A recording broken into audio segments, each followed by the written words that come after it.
Chapter 8. The author, to oblige Mr. King, once more embarks for Georgia in one of his vessels. A new captain is appointed. They sail, and steer a new course. 3 remarkable dreams. The vessel is shipwrecked on the Bahama bank, but the crew are preserved.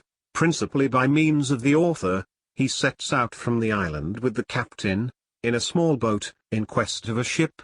Their distress, meet with a wrecker, sail for Providence, are overtaken again by a terrible storm, and are all near perishing. Arrive at New Providence. The author, after some time, sails from thence to Georgia, meets with another storm, and is obliged to put back and refit. Arrives at Georgia, meets new impositions. 2 white men attempt to kidnap him. Officiates as a parson at a funeral ceremony. Bids adieu to Georgia, and sails for Martinico. As I had now, by the death of my captain, lost my great benefactor and friend, I had little inducement to remain longer in the West Indies, except my gratitude to Mr. King, which I thought I had pretty well discharged in bringing back his vessel safe, and delivering his cargo to his satisfaction. I began to think of leaving this part of the world, of which I had been long tired, and returning to England, where my heart had always been, but Mr. King still pressed me very much to stay with his vessel, and he had done so much for me that I found myself unable to refuse his requests, and consented to go another voyage to Georgia, as the mate, from his ill state of health, was quite useless in the vessel. Accordingly a new captain was appointed, whose name was William Phillips, an old acquaintance of mine, and, having refitted our vessel, and taken several slaves on board, we set sail for St. Eustata, where we stayed but a few days, and on the 30th of January 1767 we steered for Georgia. Our new captain boasted strangely of his skill in navigating and conducting a vessel, and in consequence of this he steered a new course, several points more to the westward than we ever did before. This appeared to me very extraordinary. On the 4th of February, which was soon after we had got into our new course, I dreamt the ship was wrecked amidst the surfs and rocks, and that I was the means of saving every one on board, and on the night following I dreamed the very same dream. These dreams however made no impression on my mind, and the next evening, it being my watch below, I was pumping the vessel a little after 8 o'clock, just before I went off the deck, as is the custom, and being weary with the duty of the day, and tired at the pump, for we made a good deal of water, I began to express my impatience, and I uttered with an oath, "Damn the vessel's bottom out." But my conscience instantly smote me for the expression. When I left the deck I went to bed, and had scarcely fallen asleep when I dreamed the same dream again about the ship that I had dreamt the 2 preceding nights. At 12 o'clock the watch was changed, and, as I had always the charge of the captain's watch, I then went upon deck. At 1:30 in the morning the man at the helm saw something under the lee beam that the sea washed against, and he immediately called to me that there was a grampus, and desired me to look at it. Accordingly I stood up and observed it for some time, but, when I saw the sea wash up against it again and again, I said it was not a fish but a rock. Being soon certain of this, I went down to the captain, and, with some confusion, told him the danger we were in, and desired him to come up on deck immediately. He said it was very well, and I went up again. As soon as I was up on deck the wind, which had been pretty high, having abated a little, the vessel began to be carried sideways towards the rock, by means of the current. Still the captain did not appear. I therefore went to him again, and told him the vessel was then near a large rock, and desired he would come up with speed. He said he would, and I returned to the deck. When I was upon the deck again I saw we were not above a pistol shot from the rock, and I heard the noise of the breakers all around us. I was exceedingly alarmed at this, and the captain having not yet come on the deck I lost all patience, and, growing quite enraged, I ran down to him again, and asked him why he did not come up, and what he could mean by all this. "The breakers," said I, "are round us, and the vessel is almost on the rock." With that he came on the deck with me, and we tried to put the vessel about, and get her out of the current, but all to no purpose. the wind being very small. We then called all hands up immediately, and after a little we got up one end of a cable, and fastened it to the anchor. By this time the surf was foaming round us, and made a dreadful noise on the breakers, and the very moment we let the anchor go the vessel struck against the rocks. One swell now succeeded another, as it were one wave calling on its fellow. The roaring of the billows increased, and, with one single heave of the swells, the sloop was pierced and transfixed among the rocks.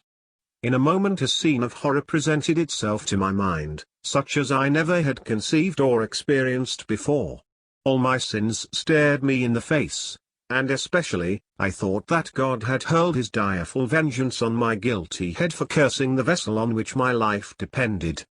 My spirits at this forsook me, and I expected every moment to go to the bottom. I determined if I should still be saved that I would never swear again.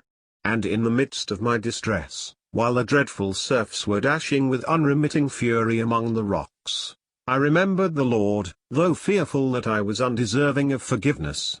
And I thought that as he had often delivered he might yet deliver, and, calling to mind the many mercies he had shown me in times past, they gave me some small hope that he might still help me.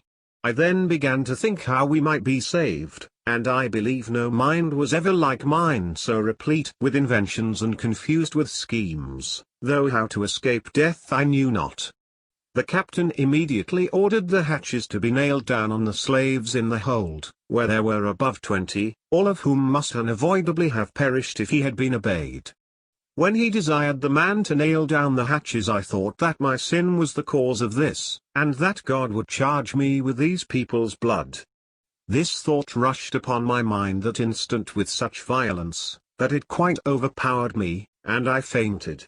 I recovered just as the people were about to nail down the hatches, perceiving which, I desired them to stop. The captain then said it must be done. I asked him why? He said that every one would endeavor to get into the boat, which was but small, and thereby we should be drowned, for it would not have carried above 10 at the most.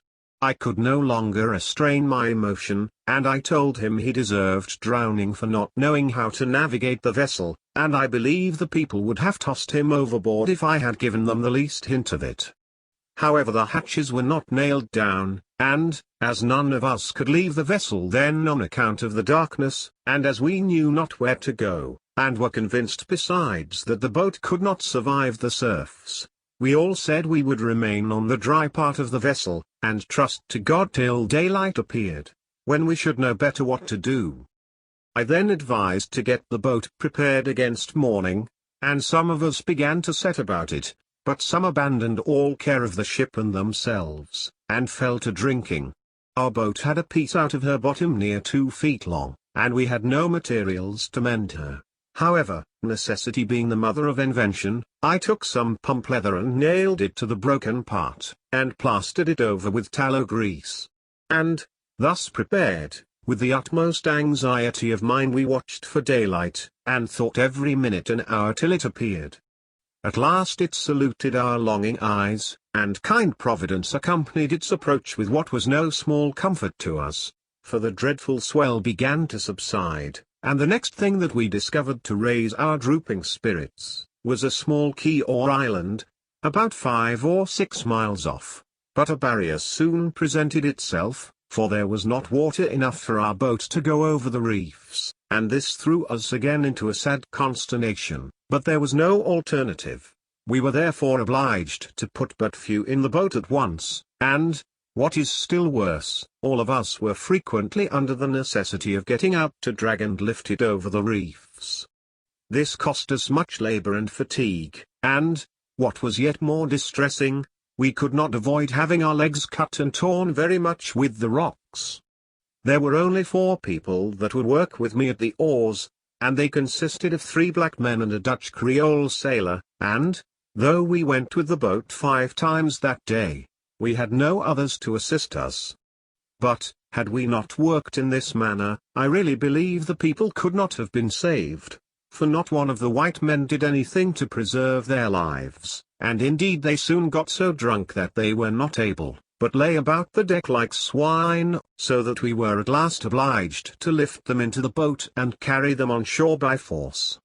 This want of assistance made our labor intolerably severe, insomuch that, by putting on shore so often that day, the skin was entirely stripped off my hands. However, we continued all the day to toil and strain our exertions, till we had brought all on board safe to the shore, so that out of 32 people we lost not one. My dream now returned upon my mind with all its force.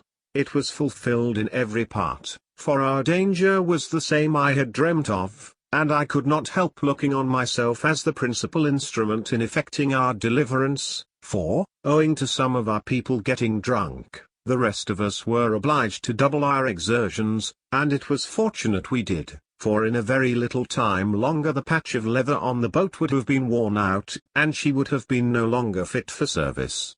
Situated as we were, who could think that men should be so careless of the danger they were in? For, if the wind had but raised the swell as it was when the vessel struck, we must have bid a final farewell to all hopes of deliverance. And though I warned the people who were drinking and entreated them to embrace the moment of deliverance, nevertheless they persisted, as if not possessed of the least spark of reason. I could not help thinking, that, if any of these people had been lost, God would charge me with their lives, which, perhaps, was one cause of my laboring so hard for their preservation. And indeed every one of them afterwards seemed so sensible of the service I had rendered them, and while we were on the quay I was a kind of chieftain amongst them. I brought some limes, oranges, and lemons ashore, and, finding it to be a good soil where we were, I planted several of them as a token to any one that might be cast away hereafter. This quay, as we afterwards found, was one of the Bahama Islands, which consist of a cluster of large islands, with smaller ones or keys, as they are called, interspersed among them. It was about a mile in circumference, with a white sandy beach running in a regular order along it. On that part of it where we first attempted to land there stood some very large birds, called flamingos. These, from the reflection of the sun, appeared to us at a little distance as large as men, and, when they walked backwards and forwards, we could not conceive what they were. Our captain swore they were cannibals. This created a great panic among us, and we held a consultation how to act. The captain wanted to go to a quay that was within sight, but a great way off, but I was against it, as in so doing we should not be able to save all the people, and therefore, said I, let us go on shore here, and perhaps these cannibals may take to the water. Accordingly we steered towards them, and when we approached them, to our very great joy and no less wonder, they walked off one after the other very deliberately, and at last they took flight and relieved us entirely from our fears. About the quay there were turtles and several sorts of fish in such abundance that we caught them without bait, which was a great relief to us after the salt provisions on board. There was also a large rock on the beach, about 10 feet high, which was in the form of a punch bowl at the top. This we could not help thinking Providence had ordained to supply us with rain water, and it was something singular that, if we did not take the water when it rained, in some little time after it would turn as salt as sea water. Our first care, after refreshment, was to make ourselves tents to lodge in, which we did as well as we could with some sails we had brought from the ship. We then began to think how we might get from this place, which was quite uninhabited, and we determined to repair our boat, which was very much shattered, and to put to sea in quest of a ship or some inhabited island. It took us up however 11 days before we could get the boat ready for sea in the manner we wanted it, with a sail and other necessaries. When we had got all things prepared the captain wanted me to stay on shore while he went to sea in quest of a vessel to take all the people off the quay, but this I refused, and the captain and myself, with 5 more, set off in the boat towards New Providence. We had no more than 2 musket load of gunpowder with us if anything should happen, and our stock of provisions consisted of 3 gallons of rum, 4 of water, some salt beef, some biscuit, and in this manner we proceeded to sea. On the 2nd day of our voyage we came to an island called Abico. the largest of the Bahama Islands. We were much in want of water, for by this time our water was expended, and we were exceedingly fatigued in pulling 2 days in the heat of the sun, and it being late in the evening, we hauled the boat ashore to try for water and remained during the night. When we came ashore we searched for water, but could find none. When it was dark, we made a fire around us for fear of the wild beasts, as the place was an entire thick wood, and we took it by turns to watch. In this situation we found very little rest, and waited with impatience for the morning. As soon as the light appeared we set off again with our boat, in hopes of finding assistance during the day. We were now much dejected and weakened by pulling the boat, for our sail was of no use, and we were almost famished for want of fresh water to drink. We had nothing left to eat but salt beef, and that we could not use without water. In this situation we toiled all day in sight of the island, which was very long. In the evening, seeing no relief, we made ashore again, and fastened our boat. We then went to look for fresh water, being quite faint for the want of it, and we dug and searched about for some all the remainder of the evening, but could not find one drop, so that our dejection at this period became excessive, and our terror so great, that we expected nothing but death to deliver us. We could not touch our beef, which was as salt as brine, without fresh water, and we were in the greatest terror from the apprehension of wild beasts. When unwelcome night came we acted as on the night before, and the next morning we set off again from the island in hopes of seeing some vessel. In this manner we toiled as well as we were able till 4 o'clock, during which we passed several keys, but could not meet with a ship, and, still famishing with thirst, went ashore on one of those keys again in hopes of finding some water. Here we found some leaves with a few drops of water in them, which we lapped with much eagerness. We then dug in several places, but without success. As we were digging holes in search of water there came forth some very thick and black stuff, but none of us could touch it, except the poor Dutch Creole, who drank above a quart of it as eagerly as if it had been wine. We tried to catch fish, but could not, and we now began to repine at our fate, and abandon ourselves to despair, when, in the midst of our murmuring, the captain all at once cried out, "A sail! A sail! A sail!" This gladdening sound was like a reprieve to a convict, and we all instantly turned to look at it. But in a little time some of us began to be afraid it was not a sail. However, at a venture, we embarked and steered after it, and, in half an hour, to our unspeakable joy, we plainly saw that it was a vessel. At this our drooping spirits revived, and we made towards her with all the speed imaginable. When we came near to her, we found she was a little sloop, about the size of a Gravesend hoy, and quite full of people, a circumstance which we could not make out the meaning of.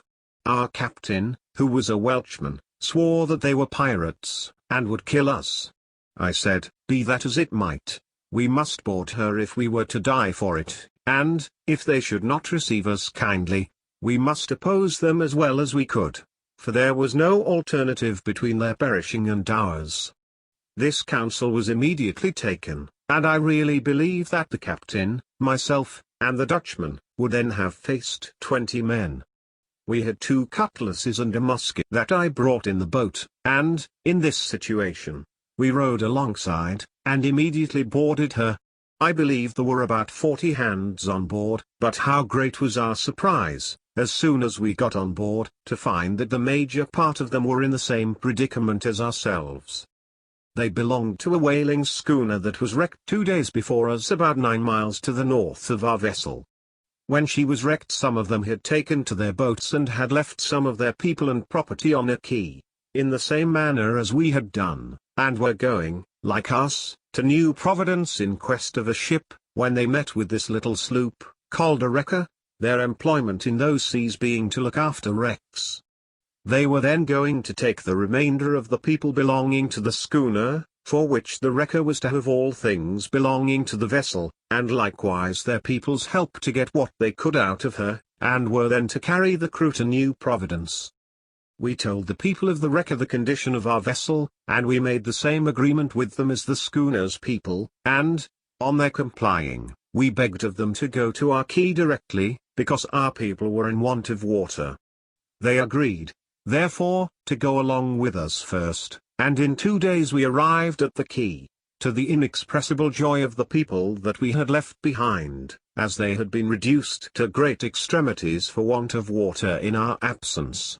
Luckily for us, the wrecker had now more people on board than she could carry or victual for any moderate length of time. They therefore hired the schooner's people to work on our wreck, and we left them our boat, and embarked for New Providence. Nothing could have been more fortunate than our meeting with this wrecker, for New Providence was at such a distance that we never could have reached it in our boat. The island of Abaco was much longer than we expected, and it was not till after sailing for 3 or 4 days that we got safe to the farther end of it, towards New Providence. When we arrived there we watered, and got a good many lobsters and other shellfish, which proved a great relief to us, as our provisions and water were almost exhausted. We then proceeded on our voyage, but the day after we left the island, late in the evening, and whilst we were yet amongst the Bahama Keys, we were overtaken by a violent gale of wind, so that we were obliged to cut away the mast. The vessel was very near foundering, for she parted from her anchors, and struck several times on the shoals. Here we expected every minute that she would have gone to pieces, and each moment to be our last, so much so that my old captain and sickly useless mate, and several others, fainted, and death stared us in the face on every side. All the swearers on board now began to call on the God of heaven to assist them, and, sure enough, beyond our comprehension he did assist us, and in a miraculous manner delivered us. In the very height of our extremity the wind lulled for a few minutes, and, although the swell was high beyond expression, 2 men, who were expert swimmers, attempted to go to the buoy of the anchor, which we still saw on the water, at some distance, in a little punt that belonged to the wrecker, which was not large enough to carry more than 2. She filled different times in their endeavors to get into her alongside of our vessel, and they saw nothing but death before them, as well as we, but they said they might as well die that way as any other. A coil of very small rope, with a little buoy, was put in along with them, and, at last, with great hazard, they got the punt clear from the vessel, and these 2 intrepid water heroes paddled away for life towards the buoy of the anchor. The eyes of us all were fixed on them all the time, expecting every minute to be their last, and the prayers of all those that remained in their senses were offered up to God, on their behalf, for a speedy deliverance, and for our own, which depended on them, and he heard and answered us. These 2 men at last reached the buoy, and, having fastened the punt to it, they tied one end of their rope to the small buoy that they had in the punt, and sent it adrift towards the vessel. We on board observing this threw out boat hooks and leads fastened to lines, in order to catch the buoy. At last we caught it, and fastened a hawser to the end of the small rope. We then gave them a sign to pull, and they pulled the hawser to them, and fastened it to the buoy, which being done we hauled for our lives, and, through the mercy of God, we got again from the shoals into deep water, and the punt got safe to the vessel. It is impossible for any to conceive our heartfelt joy at this second deliverance from ruin, but those who have suffered the same hardships. Those whose strength and senses were gone came to themselves, and were now as elated as they were before depressed. 2 days after this the wind ceased, and the water became smooth. The punt then went on shore, and we cut down some trees, and having found our mast and mended it we brought it on board, and fixed it up. As soon as we had done this we got up the anchor, and away we went once more for New Providence, which in 3 days more we reached safe, after having been above 3 weeks in a situation in which we did not expect to escape with life. The inhabitants here were very kind to us, and, when they learned our situation, showed us a great deal of hospitality and friendship. Soon after this every one of my old fellow-sufferers that were free parted from us, and shaped their course where their inclination led them. One merchant, who had a large sloop, seeing our condition, and knowing we wanted to go to Georgia, told 4 of us that his vessel was going there, and, if we would work on board and load her, he would give us our passage free. As we could not get any wages whatever, and found it very hard to get off the place, we were obliged to consent to his proposal, and we went on board and helped to load the sloop, though we had only our victuals allowed us. When she was entirely loaded he told us she was going to Jamaica first, where we must go if we went in her. This, however, I refused, but my fellow sufferers not having any money to help themselves with, necessity obliged them to accept of the offer, and to steer that course, though they did not like it.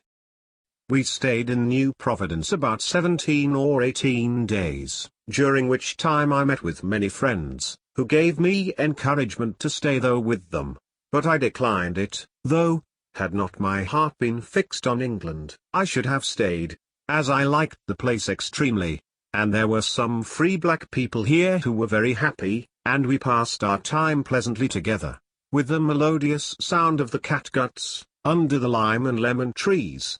At length Captain Phillips hired a sloop to carry him and some of the slaves that he could not sell to Georgia, and I agreed to go with him in this vessel, meaning now to take my farewell of that place. When the vessel was ready we all embarked, and I took my leave of New Providence, not without regret. We sailed about 4 o'clock in the morning, with a fair wind, for Georgia, and about 11 o'clock the same morning a short and sudden gale sprung up and blew away most of our sails, and, as we were still amongst the keys, in a very few minutes it dashed the sloop against the rocks. Luckily for us the water was deep, and the sea was not so angry but that, after having for some time labored hard, and being many in number, we were saved through God's mercy, and, by using our greatest exertions, we got the vessel off. The next day we returned to Providence, where we soon got her again refitted. Some of the people swore that we had spells set upon us by somebody in Montserrat, and others that we had witches and wizards amongst the poor helpless slaves, and that we never should arrive safe at Georgia. But these things did not deter me. I said, let us again face the winds and seas, and swear not, but trust to God, and he will deliver us. We therefore once more set sail, and, with hard labor, in 7 days' time arrived safe at Georgia. After our arrival we went up to the town of Savannah, and the same evening I went to a friend's house to lodge, whose name was Moser, a black man. We were very happy at meeting each other, and after supper we had a light till it was between 9 and 10 o'clock at night. About that time the watch or patrol came by, and, discerning a light in the house, they knocked at the door. We opened it, and they came in and sat down, and drank some punch with us. They also begged some limes of me, as they understood I had some, which I readily gave them. A little after this they told me I must go to the watch house with them. This surprised me a good deal, after our kindness to them, and I asked them, why so? They said that all negroes who had light in their houses after 9 o'clock were to be taken into custody, and either pay some dollars or be flogged. Some of those people knew that I was a free man, but, as the man of the house was not free, and had his master to protect him, they did not take the same liberty with him they did with me. I told them that I was a free man, and just arrived from Providence, that we were not making any noise, and that I was not a stranger in that place, but was very well known there. Besides, said I, what will you do with me? That you shall see, replied they, but you must go to the watch house with us. Now whether they meant to get money from me or not I was at a loss to know, but I thought immediately of the oranges and limes at Santa Cruz, and seeing that nothing would pacify them I went with them to the watch house, where I remained during the night. Early the next morning these imposing ruffians flogged a negro man and woman that they had in the watch house, and then they told me that I must be flogged too. I asked why? And if there was no law for free men? And told them if there was I would have it put in force against them. But this only exasperated them the more, and instantly they swore they would serve me as Dr. Perkins had done, and they were going to lay violent hands on me, when one of them, more humane than the rest, said that as I was a free man they could not justify stripping me by law. I then immediately sent for Dr. Brady, who was known to be an honest and worthy man, and on his coming to my assistance they let me go. This was not the only disagreeable incident I met with while I was in this place, for, one day, while I was a little way out of the town of Savannah, I was beset by two white men, who meant to play their usual tricks with me in the way of kidnapping.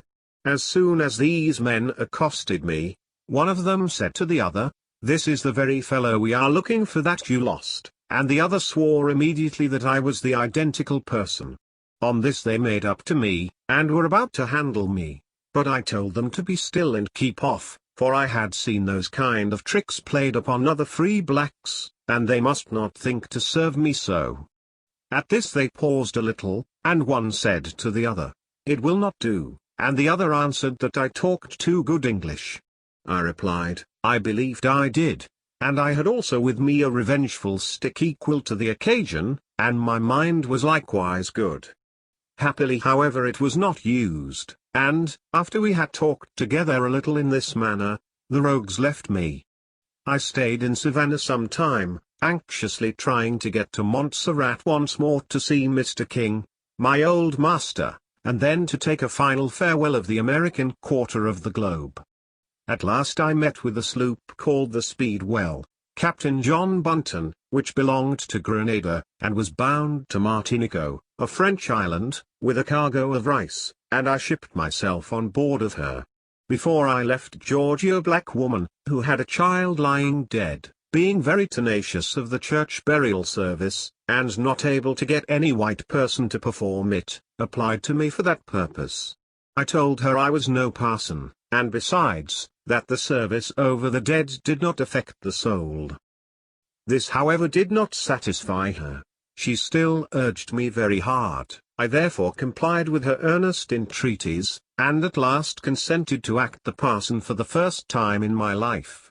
As she was much respected, there was a great company both of white and black people at the grave. I then accordingly assumed my new vocation, and performed the funeral ceremony to the satisfaction of all present, after which I bade adieu to Georgia, and sailed for Martinico.